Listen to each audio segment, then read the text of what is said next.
साथियों नमस्कार। मैं प्रयाग न्यूज़ के लिए सूरज कुकरेती और इस समय उप जिलाधिकारी महोदय कोटद्वार श्री प्रमोद कुमार जी के साथ में यहाँ पे जो आपदाग्रस्त क्षेत्र काफ़ी कोटद्वार हुआ है और अभी भी यहाँ पे कुछ लोग अपनी समस्या को लेकर आए थे।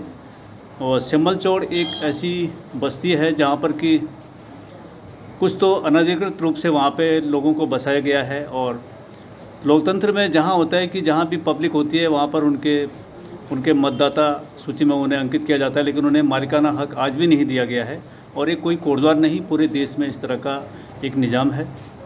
तो सिम्बल चौड़ काफ़ी सेंसिटिव जोन है। सुखरो नदी और कई नाले ऐसे ऊपर से जो पानी आता है, क्योंकि कोटद्वार में मास्टर प्लान के तहत न तो नगर का निर्माण हुआ है, न यहाँ पे बस्तियाँ बसी हैं। तो पानी जो है वो कहीं ना कहीं रास्ता लेगा और फिर होता क्या है कि पानी बस्तियों में घुस जाता है और काफ़ी नुकसान उससे होता है। सर, ये कोटद्वार भाबर काफ़ी संवेदनशील आपदाग्रस्त क्षेत्र है और यहाँ पे पूर्व में भी बाढ़ की बड़ी स्थितियाँ खराब हुई हैं, लोगों की जान गई हैं और जनधन की अपार क्षति हुई है। तो वर्तमान में एक तो पुल टूट गया सर आपका मालन का, और जो है पुलों का भी कुछ पता नहीं है किस पुल पे क्या स्थिति हो जाए। और परसों जो है आपके नेतृत्व में मुझे तहसीलदार साहब मिले थे, उनसे मैंने कहा था कि पुलों पर भी लोग ज़्यादा खड़े न रहें क्योंकि स्थिति कोई ख़राब हो सकती है, तो उन्होंने इस पर भी अनाउंस किया था। सर, वर्तमान में प्रशासन के द्वारा क्या लोगों की जान माल की सुरक्षा को लेकर के और आपदा से निपटने के लिए क्या क्या आपने उपाय किए हैं? देखिए, मैं सबसे पहले ये जानकारी देना चाहूँगा। सबसे पहले जो नदी किनारे, नालों किनारे जितने मकान हैं जो खतरे की जद में आ रहे हैं, हमारे क्षेत्रीय राजस्व निरीक्षकों के माध्यम से उन सभी को नोटिस भी जारी किया गया था कि मानसून अवधि में कृपया वहाँ से मकान छोड़ के चिकरिया में चले जाएँ और वहाँ से हट जाएँ ताकि कोई जनहानि की घटना ना घटित हो सके।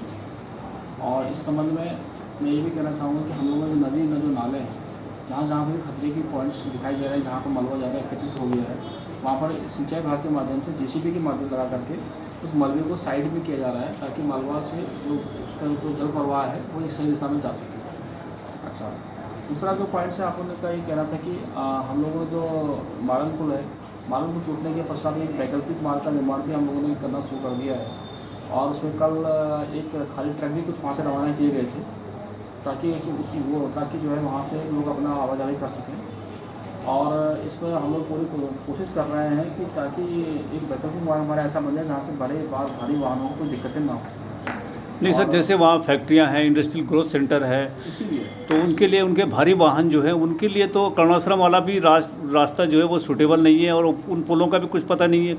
इसीलिए हम लोग उनको वैकल्पिक मार्ग बना रहे हैं तथा उनसे भी अनुरोध किया गया है कि हम कुछ दिनों में उसको रास्ता को हमने कल सर, वैकल्पिक मार्ग कहाँ से निकलेगा? नदी से?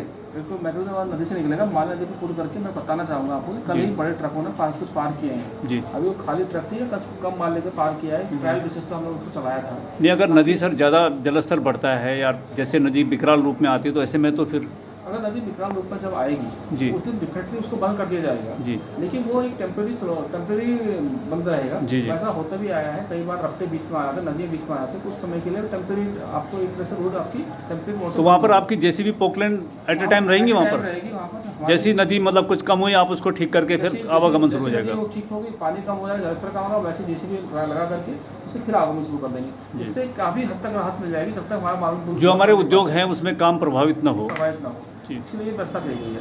इसके अलावा जो हमारे पास दूसरा वैकल्पिक मार्ग है जहाँ से अभी छोटे वाहनों का आवागमन हो ही रहा है जी, उस वैकल्पिक मार्ग को भी हम शुद्धिकरण करवा रहे हैं उसमें, और उससे छोटे वाहन जितने भी निकलते रहेंगे। इसके अलावा जो हल्के, अगर कोई छोटे गाड़ियों के पिकअप के माध्यम से, छोटा हाथी के माध्यम से या टाटा 407 जैसे छोटे व्हीकल्स हैं उनके माध्यम